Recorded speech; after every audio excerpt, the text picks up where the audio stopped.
ಅಲ್ಲ, ಆರ್ಥಿಕ ಸಂಕಷ್ಟ ತಾವು ನೋಡ್ತಾ ಇದ್ದಾರೆ.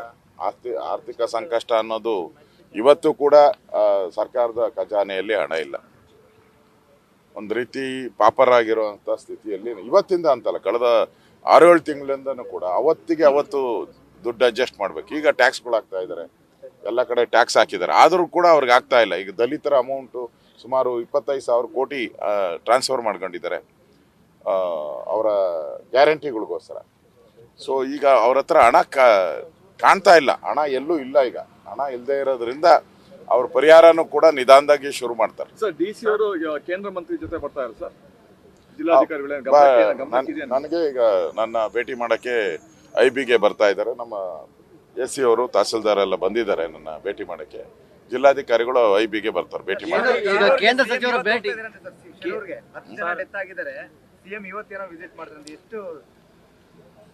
ಇಲ್ಲ, ನಾನು ವಿಧಾನಸಭೆಯಲ್ಲೇ ಅದಕ್ಕೆ ಪರಿಹಾರ ಕೊಡಬೇಕು ಅಂತ ಹೇಳಿದ್ದೀನಿ. 5 ಲಕ್ಷ ರೂಪಾಯಿನ ಪರಿಹಾರ ಕೊಡ್ತೀನಿ ಅಂತ ಹೇಳಿದ್ದಾರೆ ವಿಧಾನಸಭೆಯಲ್ಲಿ. ಉಳಿದಂತವ್ರಿಗೂ ಅದೇ ರೀತಿ ಕೊಡ್ಬೇಕು ಪರಿಹಾರ. ಕೇಂದ್ರ ಸಚಿವರು ಭೇಟಿನ ಉಪಮುಖ್ಯಮಂತ್ರಿಯವರು ಹೇಳಿದ್ದಾರೆ ಸರ್, ಇದರಿಂದ ಏನು ಪ್ರಯೋಜನ ಆಗಲ್ಲ ಅನ್ನೋ ರೀತಿಯಲ್ಲಿ ಹೇಳಿದ್ದಾರೆ. ಈಗ ಡಿ ಕೆ ಶಿವಕುಮಾರ್ ಬಂದ್ರೆ ಪ್ರಯೋಜನ ಆಗ್ತೈತೆ ಅಂದ್ರೆ ಅವ್ರ ಮನೆ ಬಿಟ್ಟು ಬರ್ಬೇಕಲ್ಲ. ಈಗ ಅವರೂ ಬರಲ್ಲ, ಕೇಂದ್ರ ಸಚಿವರು ಬಂದ್ರೆ ನೀ ಏನು ಪರಿಹಾರ ಸಿಗಲ್ಲ ಅಂತೀರ. ಮತ್ತೆ ನೀವಾದ್ರೂ ಬನ್ನಿ, ನಿಮ್ಗ ಯೋಗ್ಯತೆ ಇಲ್ವಾ ಬರಕ್ಕೆ? ಬರ್ಬೇಕಲ್ಲ ನೀವು ಬಂದ್ಬಿಟ್ಟು ಬೇರೆಯವ್ರಿಗೆ ಬುದ್ಧಿವಾದ ಹೇಳ್ಬೇಕು. ನೋಡಿ, ನಾನು ಬಂದೆ, ಇಷ್ಟು ಪರಿಹಾರ ಕೊಟ್ಟೆ, ಕೇಂದ್ರ ಸಚಿವರು ಆಗಿಲ್ಲ ಅಂತ. ಇದೆಲ್ಲ ಪರಿಹಾರ ಕೊಡ್ತಾ ಇರೋದು ಯಾರು? ಕೇಂದ್ರ ಸರ್ಕಾರದ ಹಣ ಇದು, NDRF ಹಣ ಕೊಡ್ತಾ ಇರೋದು. ಇವ್ರದ್ದು ಇನ್ನೂ ಒಂದು ನ್ಯಾಯ ಪೈಸೆ ಕೊಟ್ಟಿಲ್ಲ. ಈಗೇನು ಪರಿಹಾರ ಕೊಡ್ತಾ ಇದ್ದೀರಿ ಅದು NDRF ಹಣದಲ್ಲಿ, ಕೇಂದ್ರ ಸರ್ಕಾರದ ಹಣದಲ್ಲಿ ಕೊಡೋದು. ಕುಮಾರಸ್ವಾಮಿ ಅವರಿಗೆ ರೈಟ್ಸ್ ಇದೆ ಬರೋಕ್ಕೆ, ಕೇಳೋಕ್ಕೆ ರೈಟ್ಸ್ ಇದೆ. ನ್ಯಾಷನಲ್ ಹೈವೇ ಅಥಾರಿಟಿ ಬರೋದು ಕುಮಾರಸ್ವಾಮಿ ಅವರು ಕೇಂದ್ರದ ಮಂತ್ರಿಗಳಾಗಿದ್ದಾರೆ. ಅದರಿಂದ ಅವ್ರು ಬಂದ ತಕ್ಷಣ ಅಧಿಕಾರಿಗಳು ಬರ್ತಾರೆ. ರೋಡು ಎಲ್ಲೆಲ್ಲಿ ಡ್ಯಾಮೇಜ್ ಆಗಿದೆ ಅದೆಲ್ಲ ಮಾಡುವಂಥದ್ದು ಕೇಂದ್ರ ಸರ್ಕಾರ. ಅದಕ್ಕೆ ಕುಮಾರಸ್ವಾಮಿಗೆ ರೈಟ್ಸ್ ಇದೆ. ಇದೊಂದು ಒಕ್ಕೂಟದ ವ್ಯವಸ್ಥೆಯಲ್ಲಿ ಇದ್ದೀರಿ.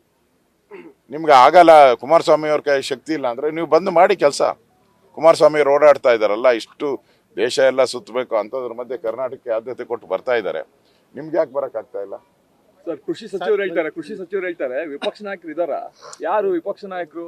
ಅಶೋಕ್ ಅವ್ರ ಅಂತ ಒಂಥರ ವ್ಯಂಗ್ಯವಾಗಿ ಕೇಳ್ತಾರೆ ಕೃಷಿ ಸಚಿವರು. ಏನ್ ಸರ್, ಅವರು ಸರ್ಕಾರನೇ ಸತ್ತೋಗಿರೋವಾಗ ಸರ್ಕಾರ ಬದುಕಿದ್ರೆ ತಾನೇ ಕೇಳಕ್ಕೆ. ಸರ್ಕಾರನೇ ಸತ್ತೋಗಿದೆ, ಗೊತ್ತಿದೆಯಲ್ಲ, ನೋಡ್ತಾ ಇದ್ದೀರಲ್ಲ, ಸ್ಕ್ಯಾಂಡಲ್ಗಳಲ್ಲಿ ಮುಳುಗಿ ಉತ್ತರ ಕೊಡೋಕ್ಕಾಗ್ತಾ ತಪ್ಪಿಸ್ಕೊಂಡು ಓಡುತ್ತಾ ಇದ್ದಾರೆ. ಅಂಥದ್ರಲ್ಲಿ ಯಾರಿದ್ದಾರೆ ಅನ್ನೋದು ಜನ ನೋಡ್ತಾ ಇದ್ದಾರೆ. ಜನ ಅಧಿವೇಶನದಲ್ಲಿ ನಡೆದಲ್ಲ ಮಾತುಕತೆಯಲ್ಲಿ ಜನ ನೋಡ್ತಾ ಇದ್ದಾರೆ. ಅದಕ್ಕೆ ಸರ್ಕಾರ ಬದುಕಿದೆ ಅಂತ ತೋರಿಸ್ಲಿ. ಫಸ್ಟು ಸರ್ಕಾರ ಬದುಕಿದೆ, ಸತ್ತಿಲ್ಲ ಅನ್ನೋದು ಜನಕ್ಕೆ ತೋರಿಸ್ಲಿ. ನ್ಯೂಸ್ ಫಸ್ಟ್, ನಿರ್ಭೀತಿಯಿಂದ ನಿಮ್ಮ ಪರವಾಗಿ.